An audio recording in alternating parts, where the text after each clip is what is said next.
30대 여성입니다. 지금은 김밥집을 운영하고 있어요. 얼마 전에 가게에 정말 생각지도 못한 손님이 찾아왔는데요.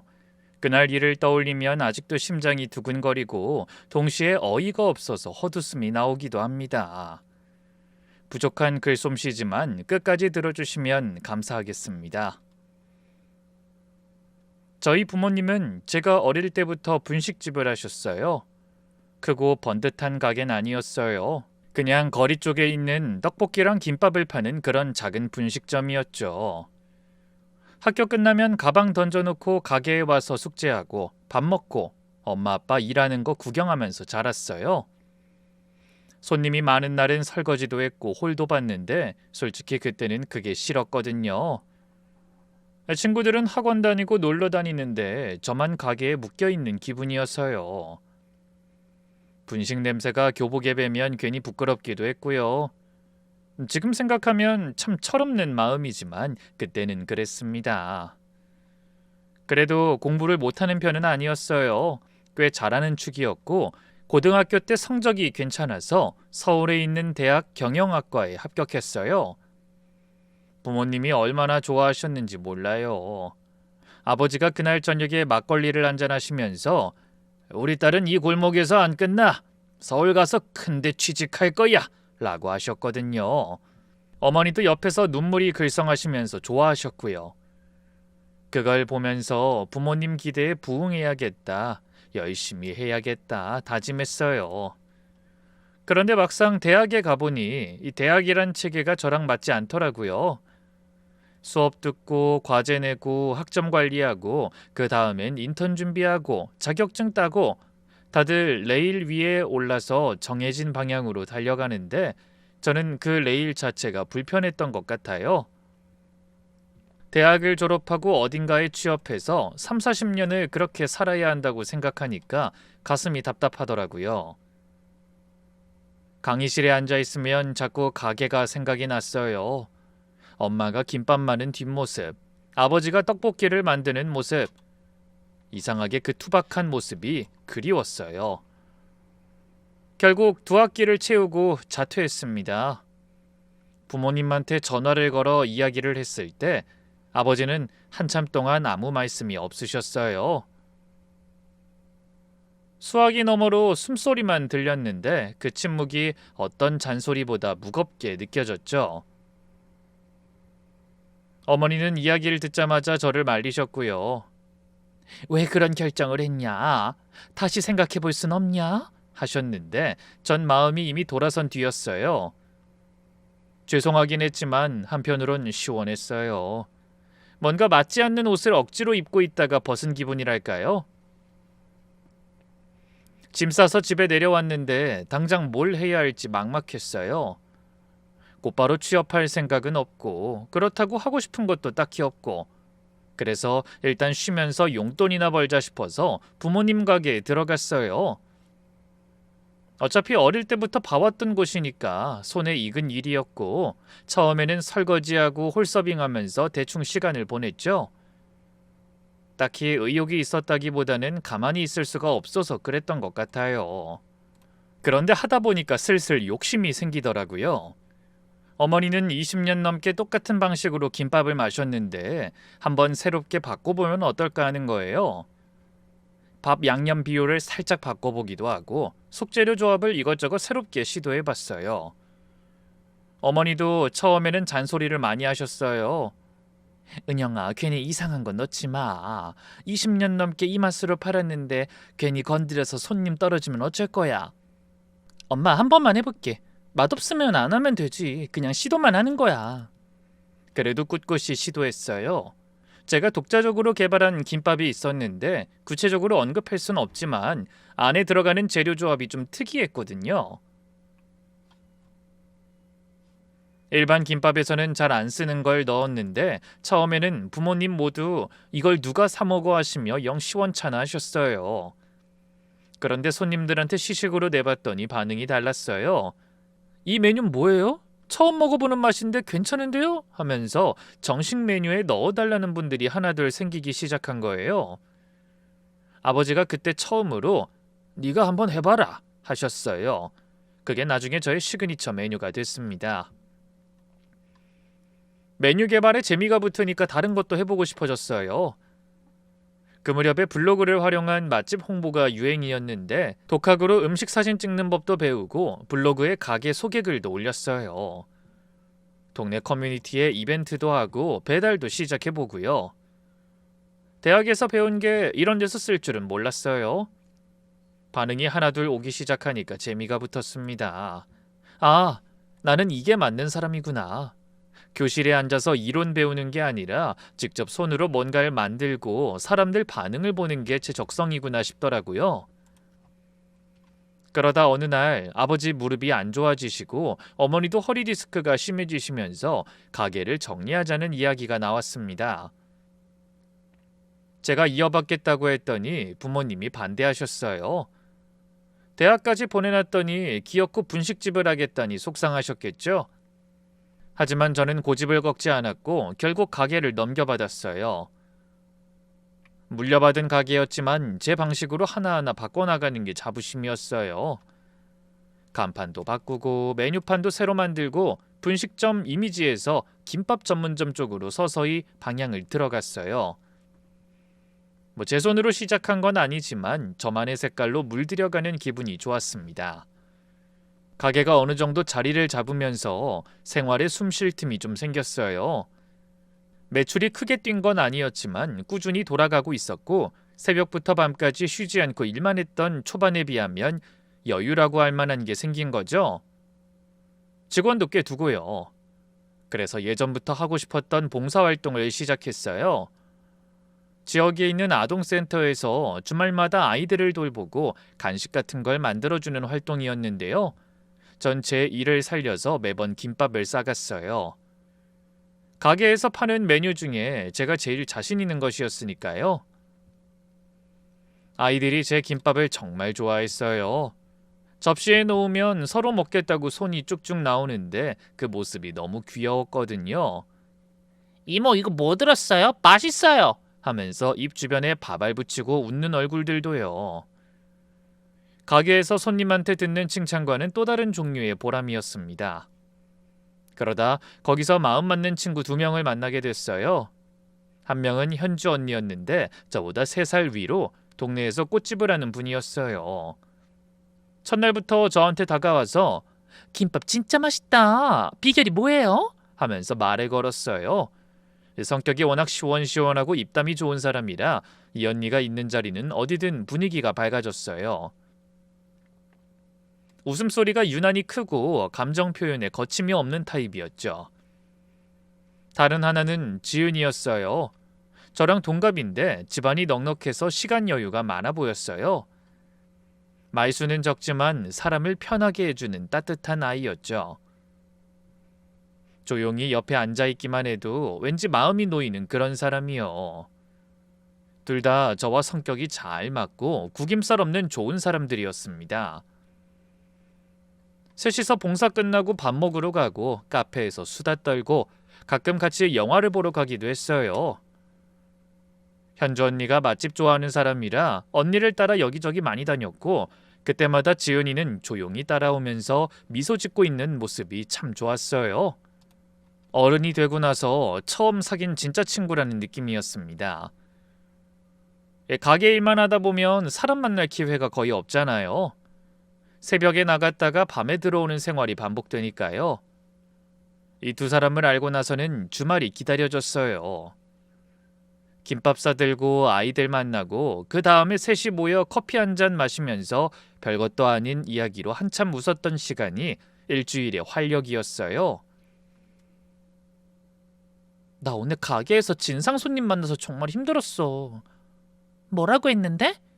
김밥에 왜 이런 게 들었냐고 따지면서 소리를 지르는 거야. 미쳤다 진짜. 내가 꽃다발로 패줄까? 언니 그건 좀... 지은이 넌 맨날 내 편을 안 들더라. 뭐 이런 소소한 대화들이요. 별것도 아닌 수다였지만 그땐 그게 저한테 유일한 위로였어요. 그렇게 2년 정도 친하게 지냈는데 지은이가 갑자기 유학을 가게 됐어요. 원래 공부를 더 하고 싶다는 이야기를 한 적은 있었지만 이렇게 빨리 결정될 줄은 몰랐거든요. 지은이 떠나기 전에 셋이서 마지막으로 밥을 먹었는데 현주 언니가 우리 꼭 연락하자. 달마다 의무적으로 통화하는 거야? 하면서 손가락을 걸었어요. 지은이도 당연하지 하면서 웃었고요. 그런데 지은이가 떠나고 나니까 연락하는 일이 자연스럽게 줄었어요.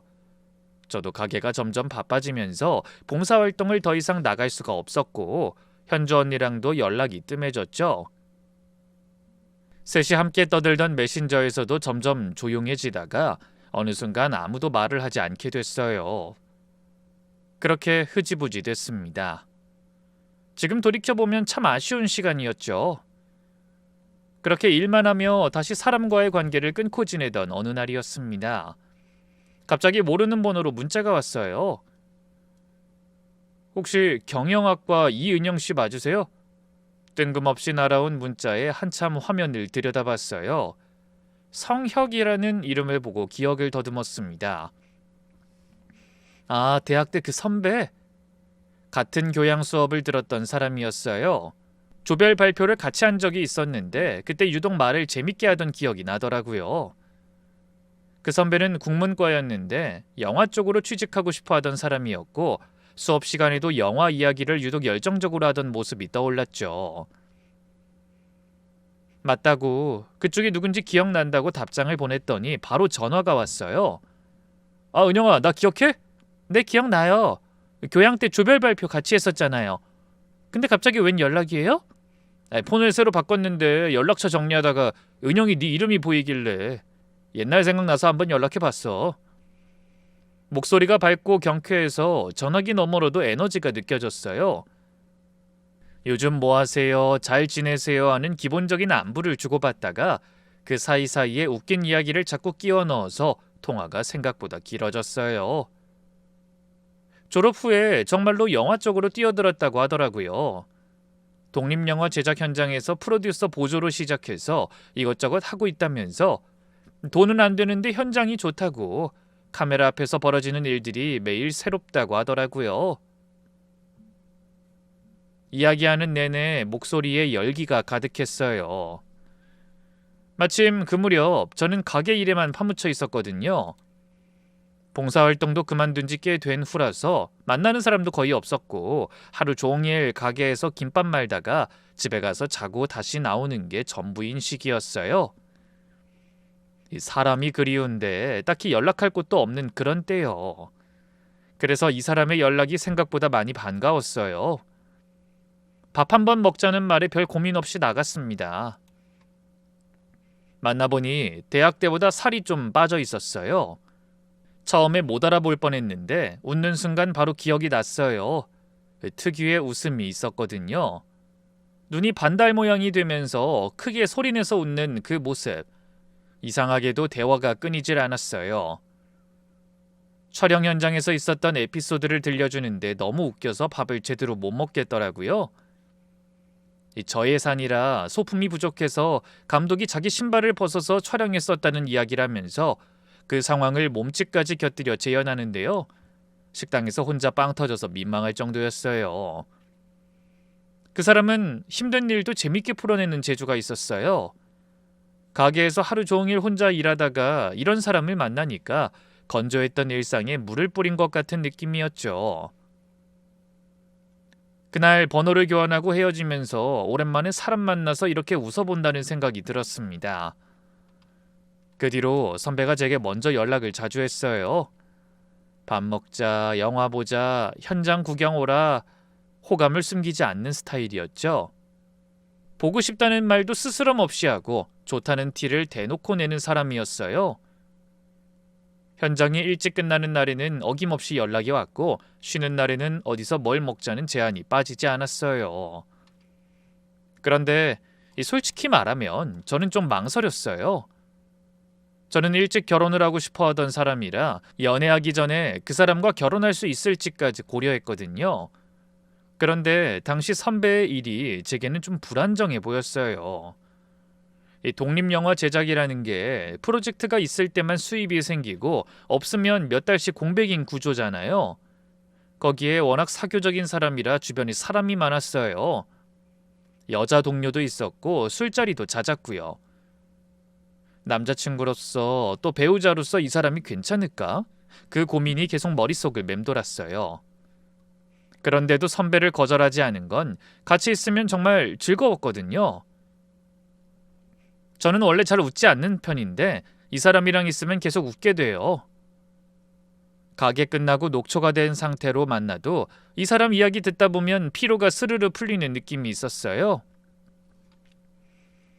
한 번은 일이 일찍 끝났다면서 가게 문 닫는 시간에 맞춰서 밖에서 기다리고 있더라고요. 셔터 내리고 나왔더니 손 흔들면서 서 있는 거예요. 그 모습을 보는 순간 난 이 사람을 좋아하긴 하구나 싶었어요. 선배는 가볍게 치고 빠지면서도 꾸준히 다가오는 타입이었어요. 밀당 같은 건 하지 않고 자기 마음을 솔직하게 드러내면서 기다려주는 사람이었달까요? 가게에서 하루 종일 혼자 결정하고 혼자 책임지는 생활을 하다 보면 누군가한테 기대고 싶은 순간이 오거든요. 선배가 그 빈자리를 채워준 거죠. 결국 그렇게 우리는 만나기 시작했습니다. 머리로는 불안했지만 마음이 먼저 움직여버린 거예요. 연애하면서 더 좋아졌던 건 이 사람이 제 일을 존중해줬다는 점이에요.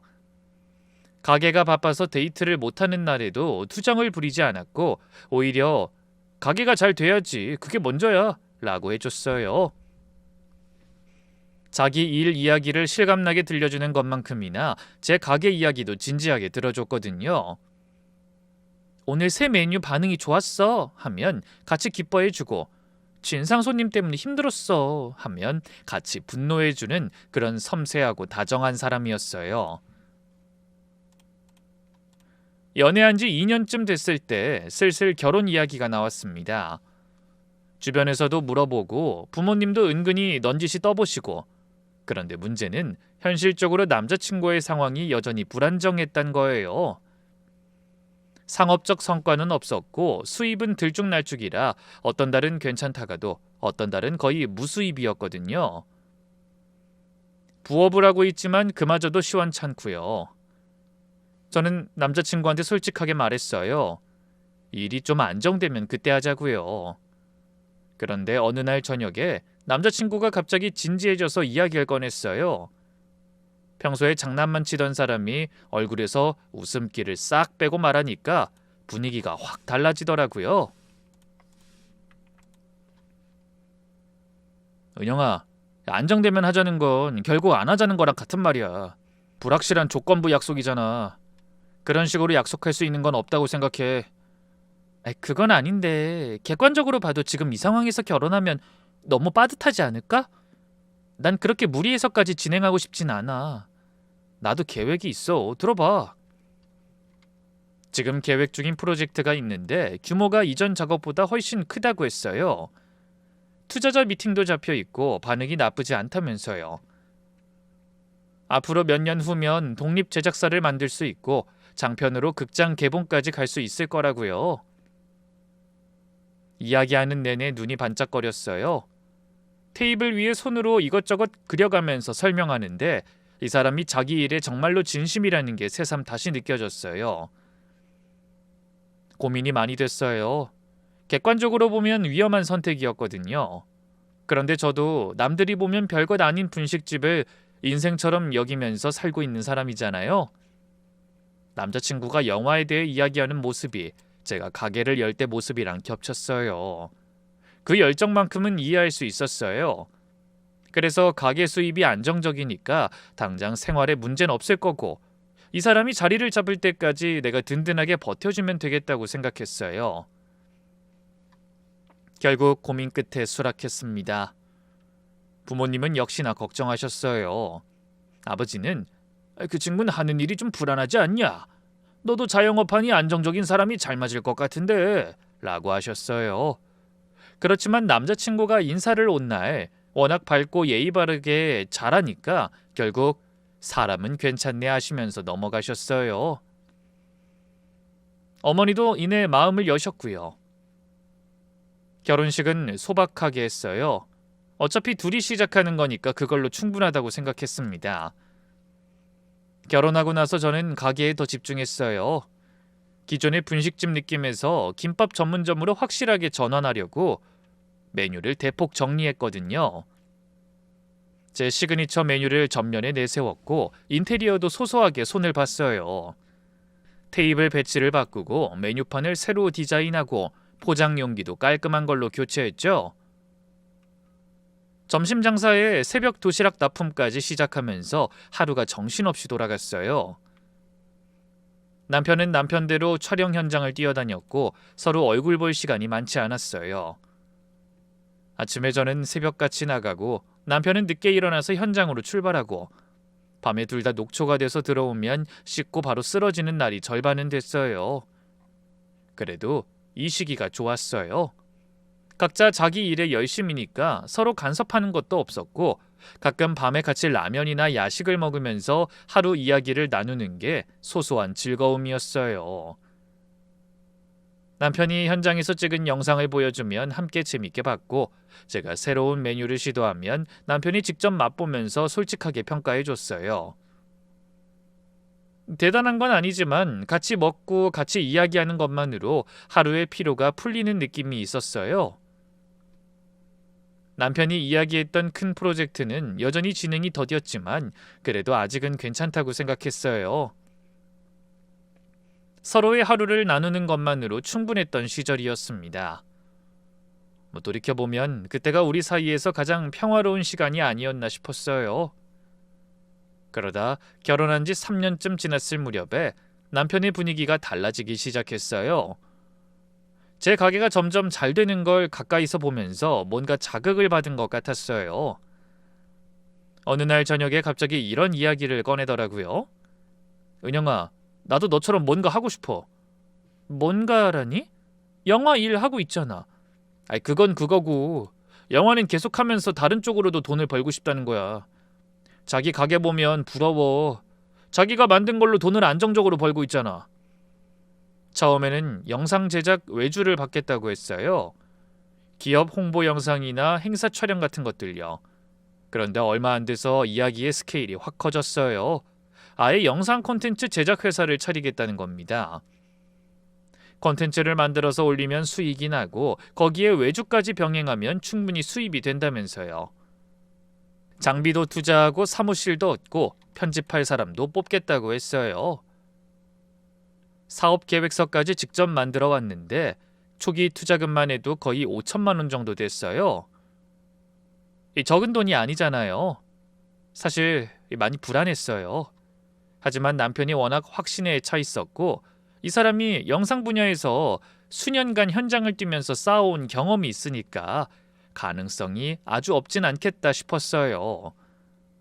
무엇보다 이 사람도 자기 이름으로 본인 힘으로 뭔가를 만들어보고 싶다는 그 마음이 이해가 됐거든요. 저도 가게를 물려받았을 때 똑같은 심정이었으니까요. 결국 돈을 꺼냈습니다. 처음 석 달은 그래도 형태가 잡히는 것 같았어요. 작은 사무실을 구하고 촬영 장비를 들여놓고 편집자도 뽑았더라고요. 남편이 매일 신나서 사무실에 출근하는 모습을 보면 잘 되겠지 하는 마음도 있었어요. 밤에 들어와서 오늘 뭘 찍었고 어떤 아이디어가 떠올랐다는 이야기를 흥분해서 말할 때는 저도 진심으로 응원했어요. 그런데 반년쯤 지나면서 상황이 심상찮아졌어요. 만든 콘텐츠를 올려도 조회수가 바닥이었고 외주 시장은 경쟁이 너무 치열해서 단가가 밑바닥이었어요. 매달 편집자 인건비에 사무실 월세에 장비 할부금까지 빠져나가는데 들어오는 돈은 거의 없었죠. 가게 매출로 생활비를 감당하면서 동시에 모아둔 돈이 줄어드는 걸 지켜보는 게 얼마나 불안한 건지 아시나요? 통장 잔고 숫자가 줄어들 때마다 가슴이 쪼그라드는 것 같았어요. 그러다 남편이 어느 날 또 조심스럽게 말을 꺼냈어요. 은영아, 미안한데 자금이 좀 더 필요해. 뭐? 얼마나? 2천만 원만 더 넣으면 더 확장해서 좋은 컨텐츠 뽑아낼 수 있어. 지금 여기서 접으면 앞에 넣은 돈도 전부 날리는 거야. 2천을 또? 이미 큰 돈 넣었잖아, 성혁아. 알아. 근데 지금 빠지면 진짜 다 끝이야. 조금만 더 버티면 돼. 여기서 접으면 이미 넣은 돈까지 전부 잃는다는 말에 결국 또 넘어갔어요. 지금 돌이켜보면 그 시점에서 손을 털었어야 했는데 5천만 원이 아까워서 판단이 흐려진 거예요. 추가로 2천만 원을 더 넣었습니다. 결과는 달라지지 않았어요. 그 후로 1년을 더 버텼지만 매출은 오르지 않았고 결국 편집자도 내보내고 사무실도 뺐어요. 장비는 중고로 헐값에 처분했고요. 사업은 완전히 끝이 났습니다. 그간 쏟아부은 돈이 공중에 날아간 거예요. 장비 정리하고 사무실 열쇠를 반납한 날 밤에 저는 남편한테 제대로 따졌어요. 이게 대체 어떻게 된 거야? 7천이 통째로 날아간 거잖아. 잠깐 일단 좀 있어봐. 아직 방법이 있어. 컨텐츠 방향을 바꿔서 다시 시작하면 가능성이. 뭘 다시 시작해? 돈이 어디 있는데? 우리한테 남은 게 뭔데? 그건 내가 알아볼 테니까 좀만 기다려줘. 사람이 붙기 시작하면 금방 회수될 거야. 사과 한마디가 없었어요. 자기가 실패한 것에 대한 반성도 없었고 미안하다는 말 대신에 나온 건 또 다른 계획이었어요. 염치가 없다는 말이 이럴 때 쓰는 거구나 하는 생각이 들었습니다. 그날 밤 남편은 거실 소파에서 잤고 저는 방에 누워서 한참 동안 천장만 바라봤어요. 이 사람과 앞으로 어떻게 해야 하는 건지 아무리 생각해도 답이 보이지 않았어요. 돈이 그렇게 허무하게 사라지고 나서 일상이 완전히 달라졌어요. 가게를 이어받은 뒤로 몇 년간 일해서 차곡차곡 쌓아놓은 돈이었거든요. 가게는 여전히 돌아가고 있었지만 다시 돈을 모아야 한다는 생각에 지금껏 지나온 시간이 허무했어요. 장사가 잘 되는 날은 그나마 괜찮은데 비가 오거나 손님이 뜸한 날이면 머릿속에 숫자가 빙글빙글 맴돌았어요. 이번 달 월세, 재료비, 공과금, 전에는 여유 있게 넘기던 것들이 갑자기 바위처럼 무겁게 느껴졌어요. 밤에 잠이 오지 않기 시작했습니다. 새벽 2, 3시까지 뒤척이다가 결국 포기하고 일어나서 가게에 먼저 나가는 날이 많아졌어요. 불도 안 켜진 어두운 가게에서 혼자 일을 하는데 자꾸 눈물이 나더라고요. 생각이 꼬리에 꼬리를 물면서 한꺼번에 밀려왔어요. 그런 날이 며칠이고 반복됐어요. 이 시기에 제일 힘들었던 건 속 이야기를 나눌 사람이 한 명도 없다는 거였어요. 그쯤 봉사활동 때 만났던 현주 언니랑 지은이가 자꾸 떠올랐어요. 셋이서 아무 가게나 들어가서 밥 시켜놓고 별것도 아닌 이야기로 한참 웃었던 그 시간 말이에요. 현주 언니한테 전화할 수 있었다면 분명 같이 화를 내줬을 거고 지은이는 조용히 옆에 앉아서 끝까지 다 들어준 다음에 제 손을 잡아줬을 거고요. 그렇게 위로해줄 사람이 필요한 시간이었는데 연락할 방법이 없었어요. 부모님한테도 차마 말하지 못했어요. 어머니가 가끔 제게 전화하셔서 가게는 잘 되냐? 밥은 챙겨 먹고 다니냐? 물으셨는데 전 그냥 네, 잘 되고 있어요 하고 끊었어요. 잘 되고 있다는 그 거짓말이 갈수록 자연스러워지더라고요. 부모님이 가게를 넘겨주실 때 우리 딸이면 잘하겠지 하면서 안심하셨는데 이 꼴을 보여드리기가 두려웠어요. 특히 어머니가 심장이 안 좋으신 분이라 괜히 걱정을 끼치면 안 되겠다는 생각뿐이었고요.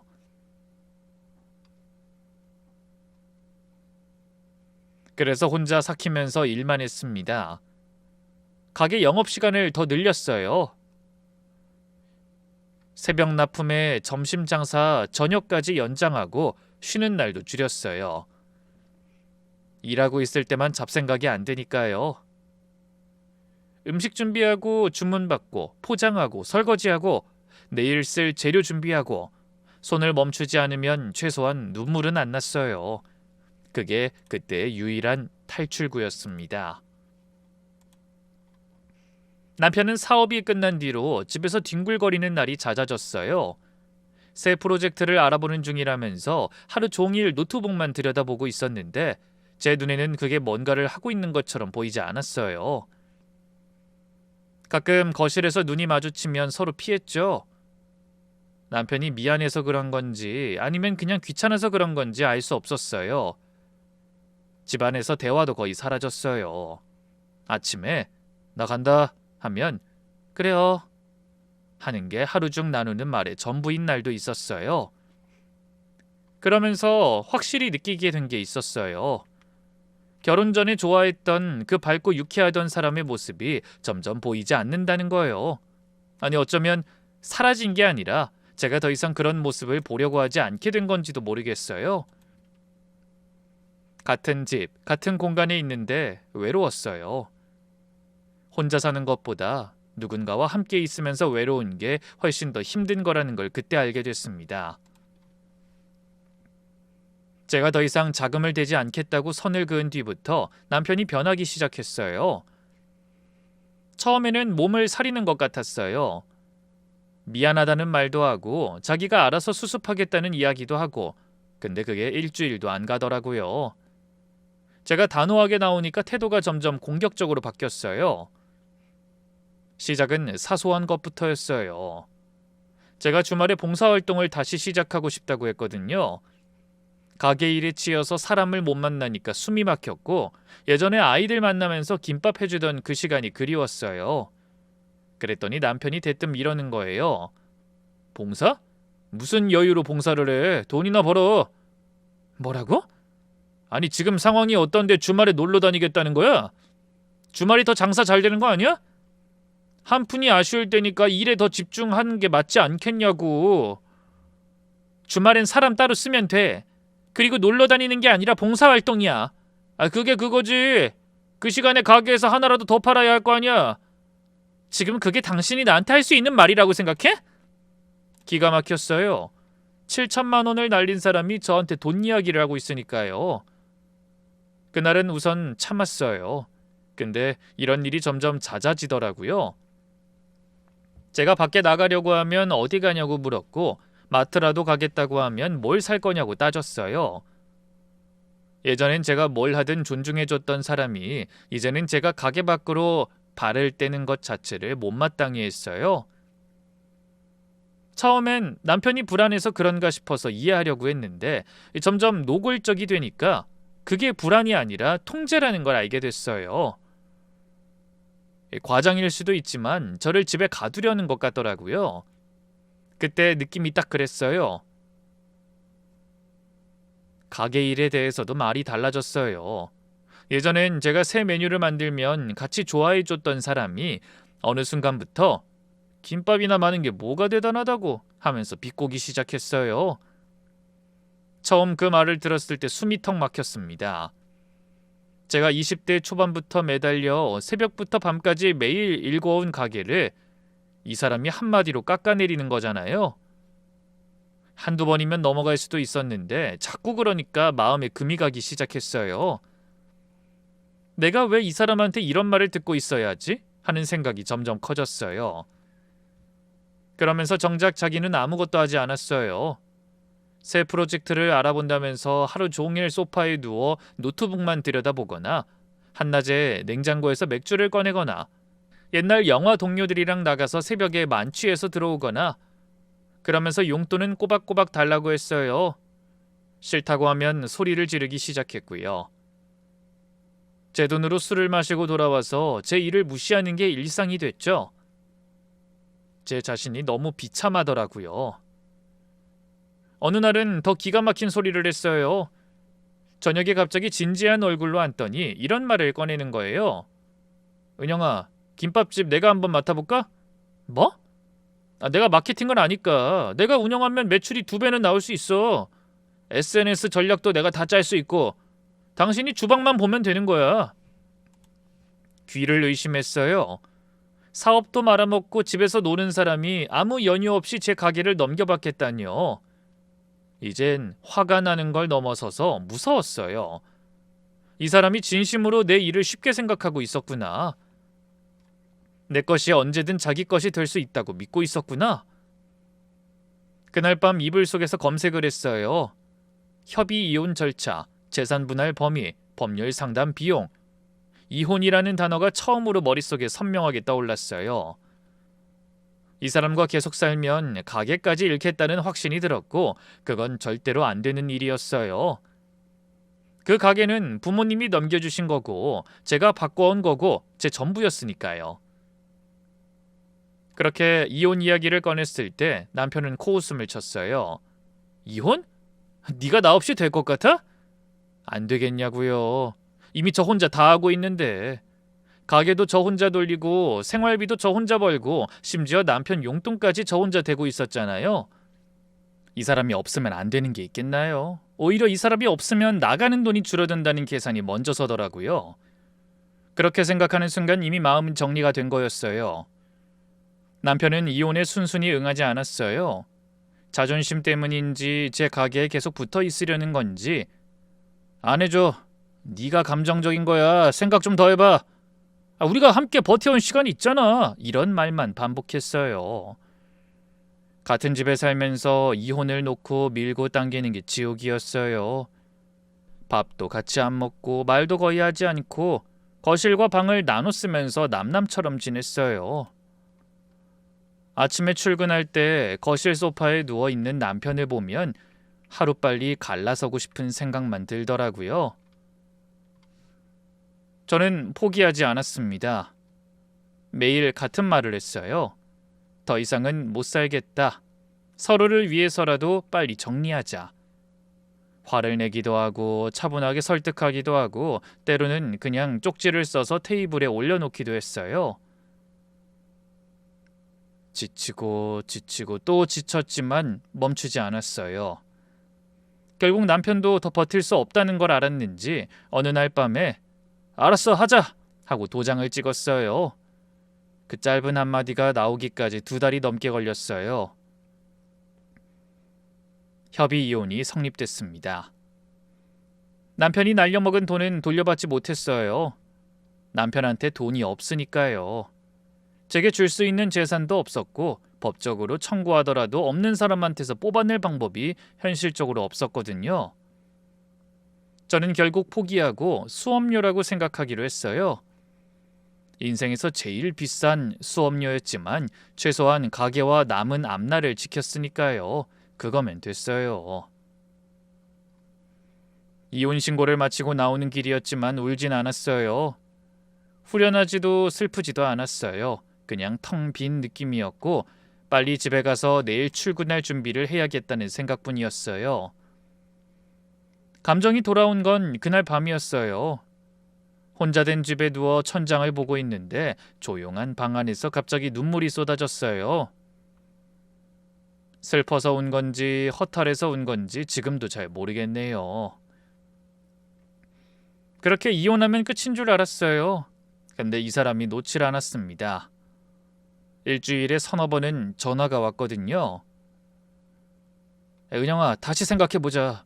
내가 잘못한 거 인정해. 달라질게. 안 받으면 문자가 줄줄이 밀려왔어요. 전화 좀 받아. 한 번만 만나자. 너 없으면 나 어떡하라고 그래. 며칠 지나면 톤이 변했어요. 미안하다는 말은 슬그머니 사라지고 사업 자금만 좀 빌려줘. 이번엔 확실한 건이야. 지금 나 정말 어려운 시기인데 너까지 이러면 안 되지.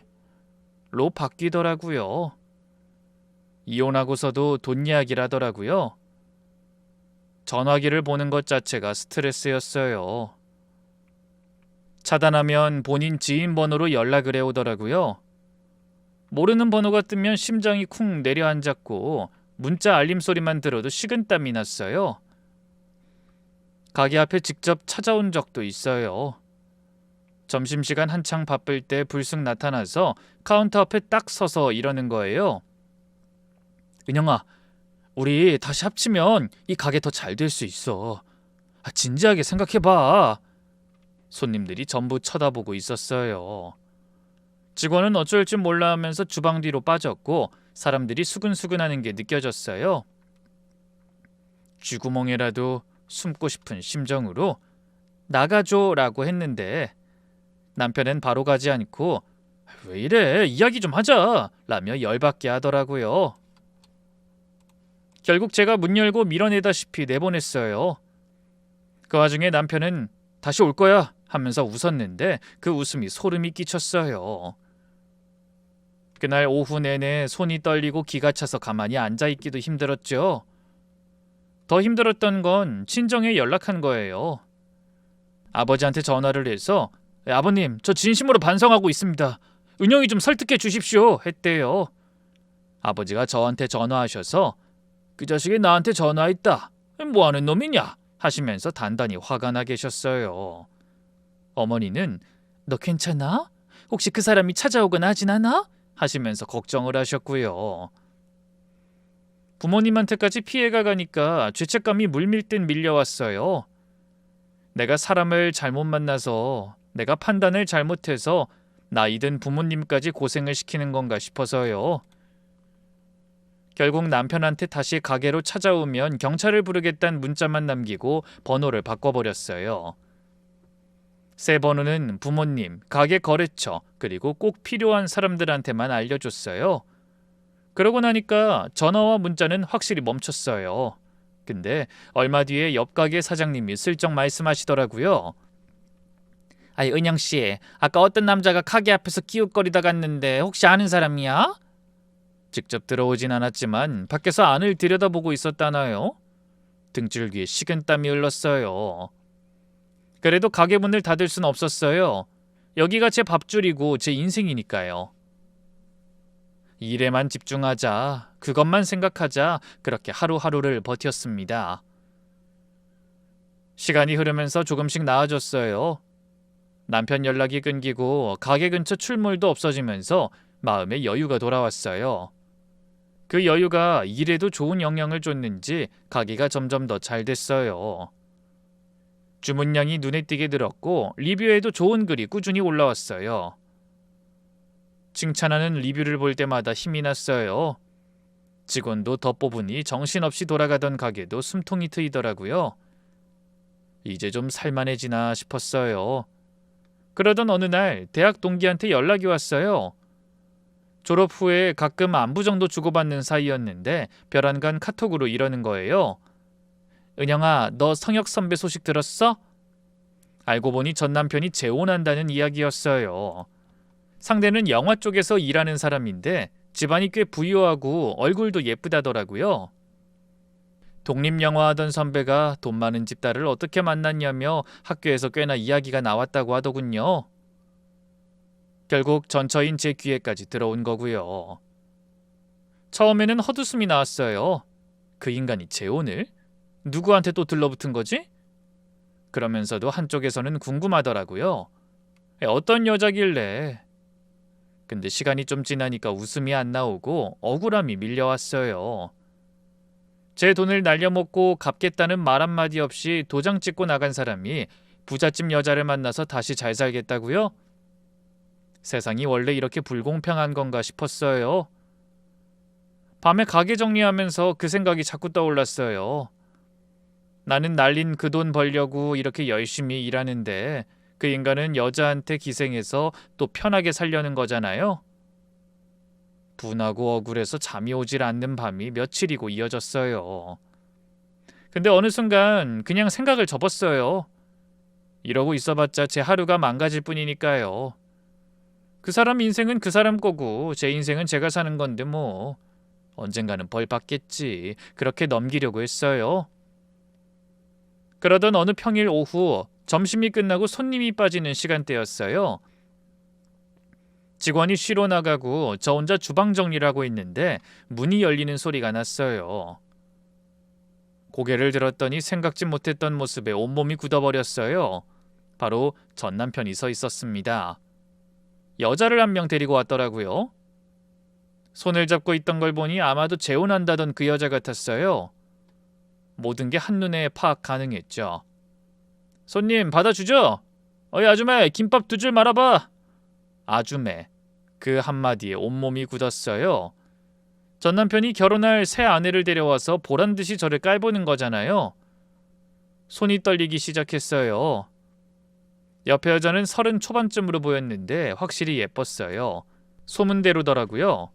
그런데 이상한 게 그 여자는 처음 들어왔을 때부터 절 가만히 쳐다보고 있더라고요. 뭔가 눈에 걸리는 게 있는 것 같은 표정이었어요. 저도 어디서 본 것 같은 느낌이 아주 살짝 스쳤는데 워낙 예쁘니까 익숙한가 보다 하고 대수롭지 않게 넘겼어요. 남편이 가게 안을 둘러보면서 큰 소리로 말했어요. 여기 사장이 내 전 와이프야. 뭐 별거 없지? 당신 안심하라고 보여주는 거야. 가게 안에 다른 손님이 두세 명 남아 있었는데 전부 고개를 돌려서 쳐다봤어요. 바닥이 꺼지면 좋겠다고 생각했는데 옆에 여자도 당황한 표정이었지만 전 남편은 아랑곳하지 않고 희죽거리고 있었어요. 여긴 내 새 와이프. 처음이자 마지막으로 인사하러 왔어. 아마 이제 다신 너랑 볼 일 없을 것 같아서. 저는 이를 악물었어요. 여기서 무너지면 안 된다. 이 인간이 원하는 게 내가 흔들리는 모습이잖아. 울거나 화를 내면 그게 이 사람한텐 재미인 거잖아. 주문대로 김밥을 만들기 시작했어요. 손이 떨렸지만 최대한 평소처럼 하려고 했어요. 음식을 내놓으니 전 남편이 10,000원짜리를 내밀면서 거스름돈 됐어. 장사 힘들지? 하면서 웃었어요. 속이 부글부글 끓었지만 아무 말도 하지 않았어요. 상대하지 말자. 그냥 빨리 먹고 나가라. 그 생각뿐이었어요. 그러다 여자가 김밥을 한 입 베어무는 순간 이상한 일이 벌어졌어요. 씹다가 갑자기 멈췄어요. 젓가락을 든 채로 동작이 정지된 것처럼 굳더니 천천히 고개를 들어서 저를 뚫어지게 쳐다보는 거예요. 아까까지의 묘한 눈빛과는 차원이 달랐어요. 뭔가를 확신한 사람의 얼굴이었어요. 잠깐, 이 김밥... 눈이 동그래지면서 저를 가리켰어요. 그 여자가 자리에서 벌떡 일어나더니 은영이? 하는 거예요. 저도 얼떨떨해서 멍하니 쳐다보고 있었는데 그 다음 말을 듣는 순간 온몸에 전기가 흐르는 것 같았어요. 나 지은이야. 봉사활동 같이 다녔잖아. 기억하지? 그 지은이었어요. 심장이 멈추는 줄 알았어요. 10년도 넘은 일이라 모습은 가물가물해도 제 김밥 맛은 기억하고 있더라고요. 제가 봉사활동할 때 시그니처 메뉴를 매번 싸갔었거든요. 그 특유의 맛과 재료 조합을 한 입 먹자마자 알아차린 거예요. 은영아 맞지? 아까부터 긴가민가 했는데 여기가 네 가게야? 그제서야 저도 완전히 기억이 났어요. 세월이 지나서 분위기가 많이 달라져 있었거든요. 유학을 갔다 오면서 머리 스타일도 바뀌고 전체적인 느낌이 달라져서 처음에 낯이 익은 것 같으면서도 못 알아봤던 거였어요. 아까 눈빛이 묘했던 이유도 이거였구나. 지은이? 정말 지은이 너야? 지은이가 제 팔을 두 손으로 잡았어요. 정말 오랜만이다 라고 하면서 눈물이 글썽해지더라고요. 저도 눈물이 확 밀려 올라왔어요. 그동안 얼마나 보고 싶었는데 힘들 때마다 떠올렸던 사람인데 연락이 끊겨서 너무 아쉬웠어. 내가 얼마나 찾았는데. 지은이는 유학 가면서 한동안 정신없이 지냈고 돌아와서 다시 연락하려니까 제 번호가 바뀌어 있었대요. 현주 언니를 통해서도 수소문했는데 언니도 제 새 번호를 몰랐고요. 나 유학에서 돌아와서 정말 많이 찾았어. 단체 메시지도 보냈는데 아무도 답이 없더라. 네 연락처를 아는 사람이 한 명도 없었어. 그간 번호를 몇 번 바꿨었어. 미안해. 어떻게든 남겨놨어야 했는데. 난 네가 유학 가서 완전히 연락을 끊은 줄 알고. 지은이가 울면서 보고 싶었어 하는데 저도 참을 수가 없었어요. 그렇게 둘이 부둥켜 안고 울었어요. 이게 현실인지 꿈인지 분간이 안 됐어요. 전 남편은 그 옆에서 완전히 굳어 있었어요. 자기가 잘난 척하면서 데려온 새 여자가 전 아내의 옛 친구라는 이 상황을 전혀 예상하지 못한 거죠. 입을 반쯤 벌리고 아무 말도 못하는 표정이 보였는데 솔직히 그 순간에는 그 인간 따위는 눈에 들어오지도 않았어요. 지은이를 다시 만났다는 것, 그것만으로 머릿속이 하얘졌으니까요. 남아있던 손님 두세 명이 하나둘 나가고 가게가 비었어요. 지은이가 눈물을 닦고 나서 남편에게 차분하지만 단호한 목소리로 말했어요. 밖에서 기다려줘. 전 남편이 뭔가 말하려고 입을 열었는데 지은이 표정이 워낙 단단하니까 결국 아무 말도 하지 못하고 밖으로 나갔어요. 저는 가게 셔터를 반쯤 내렸어요. 유리 너머로 전 남편이 가게 앞을 왔다 갔다 하면서 담배를 꺼내 무는 모습이 보이더라고요. 안절부절 못하고 있었어요. 안에서 무슨 이야기가 오가는지 신경 쓰이는 게 역력했죠. 그럴 수밖에. 지은이는 잠시 숨을 고르더니 저를 똑바로 보면서 물었어요. 은영아, 어떻게 이런 우연이 있을까? 악연인지 운인지. 괜찮다면 혹시 말해줄 수 있어? 성혁 씨랑 왜 이혼한 건지. 난 성격 차이라고 들었는데 아까 전 와이프라면서 저런 식으로 말하는 걸 보니까 뭔가 이상하잖아. 원래 저런 적 없던 사람이거든. 그 말을 듣는 순간 울컥했어요. 오랫동안 아무한테도 하지 못했던 이야기가 목구멍까지 차올랐어요. 잠깐 망설였어요. 어디서부터 어디까지 말해야 하나. 근데 지은이의 눈을 보니까 그냥 전부 말하고 싶었어요. 이 친구는 내 편일 거라는 확신이 있었거든요. 그래서 처음부터 다 이야기했어요. 사업을 한다고 5천만 원을 줬는데 사업이 망한 것, 거기에 2천만 원을 더 달라고 해서 총 7천만 원이 날아간 것, 돌아와서 사과 한마디 없이 적반하장으로 나온 것, 제 가게를 자기가 운영하겠다고 한 것, 이혼 이야기를 꺼냈더니 몇 달을 버티면서 안 해주겠다고 한 것, 이혼 후에도 전화하고 찾아오면서 돈을 요구한 것, 가게 앞에서 행패를 부린 것, 부모님한테까지 연락해서 괴롭힌 것, 그간의 일을 한마디도 꾸미지 않고 전부 쏟아냈어요. 핸드폰도 꺼냈어요. 번호를 바꾸기 전에 캡처해둔 카톡 내역을 보여줬어요. 사업자금 좀 빌려줘. 한 번만 더 기회를 줘. 전화 왜 안 받아? 두고 봐. 끝까지 따라갈 거야. 같은 메시지가 줄줄이 있었어요. 지은이가 화면을 스크롤하면서 하나하나 읽는데 읽을수록 얼굴이 점점 하얘지더라고요. 한참을 아무 말 없이 있던 지은이가 핸드폰을 천천히 내려놨어요. 고개를 숙이고 잠시 가만히 있다가 이를 꽉 깨물면서 말했어요. 나한테도 똑같이 했어. 심장이 쿵 내려앉았어요. 전 남편은 지은이한테도 콘텐츠 사업을 다시 시작하겠다며 투자를 요청했대요. 기획서를 만들어 와서 보여주고 확실하다면서 자신감 있게 이야기하고 초기 자금이 필요하다고 했대요. 지은이네 집이 넉넉하다는 걸 알고 접근한 거였어요. 패턴이 토시 하나 안 틀리고 똑같았어요. 꿈을 이야기하고 계획을 보여주고 확신에 찬 눈빛으로 설득하고 돈을 끌어내는 그 순서. 나도 뭔가 이상하다고 느끼긴 했어. 만난 지 얼마 안 됐는데 사업 이야기를 꺼내는 게 좀 빠르다 싶었거든. 근데 워낙 자신감 있게 말하고 이 분야를 잘 안다고 하니까 나도 속을 뻔했어. 아직 식 올리기 전이라 다행이야. 내일 모레 혼인신고하기로 했는데 지금 널 만난 게 나한텐 천운 같아. 지은이 목소리가 심하게 떨리고 있었어요. 제가 아직 큰 돈은 안 준 거지? 하고 물었더니 다행히 사업 투자금을 정식으로 넘긴 건 아니래요. 결혼 준비 명목으로 이것저것 나간 건 있지만 본격적인 투자는 아직이었다고요. 그나마 다행이었어요. 지은이가 벌떡 일어났어요. 그리고는 굳은 표정으로 밖으로 나갔어요. 저도 뒤따라 나가서 문 앞에 섰어요. 전 남편이 담배를 든 채로 불안한 얼굴로 서 있었어요. 우리 끝이야. 결혼 안 해.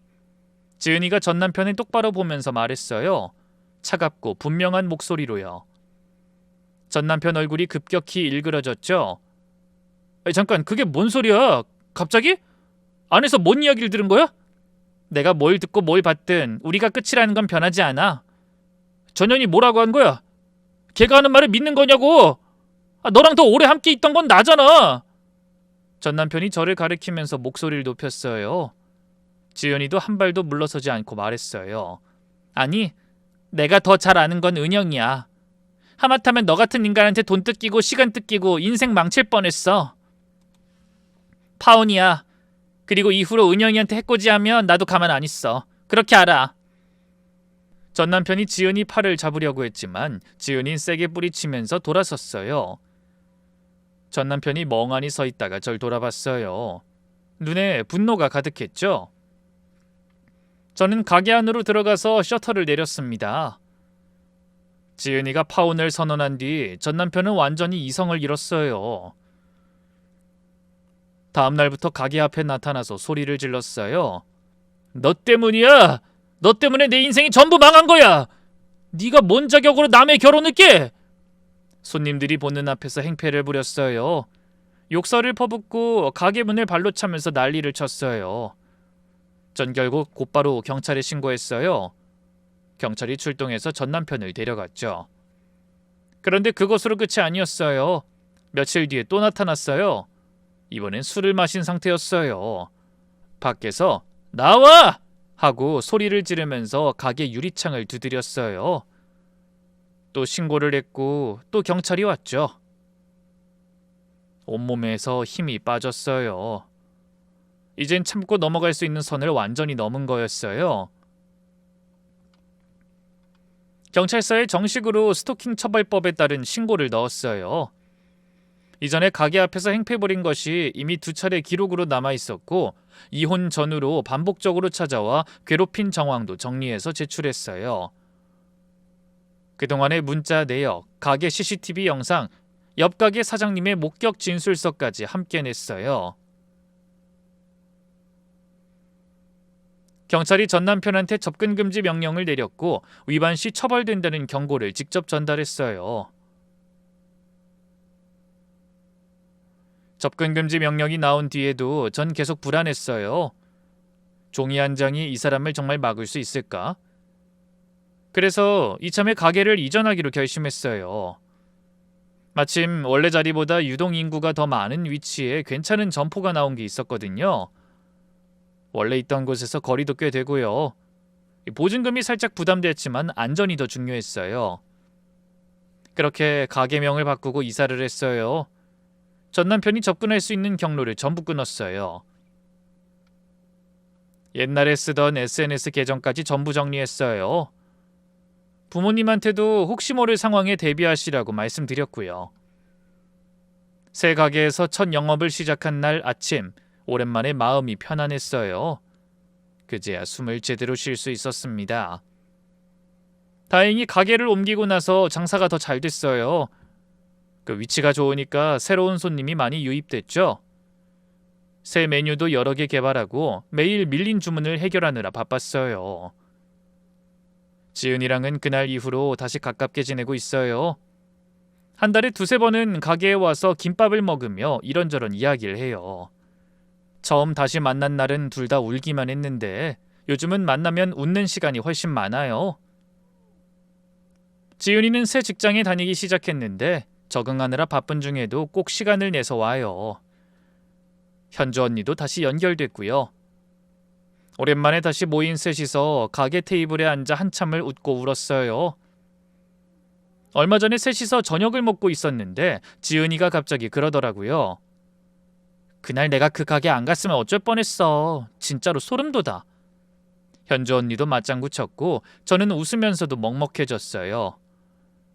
만약 지은이가 그 김밥의 맛을 기억하지 못했더라면, 그래서 전 남편한테 돈까지 넘기고 결혼을 했다면, 그랬으면 어땠을지 생각만 해도 아찔해요.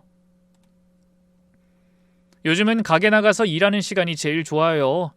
아직 어두운 가게에 불을 켜고 도마 위에서 칼질 소리만 울리는 그 조용한 새벽이요. 예전엔 그 시간이 외롭고 무서웠어요. 근데 지금은 달라요. 그 조용한 시간이 온전히 제 것이라는 게 느껴져요. 여기가 내 자리고 이 가게가 내 세상이라는 게요. 그럼 지금까지 제 사연을 들어주셔서 감사합니다.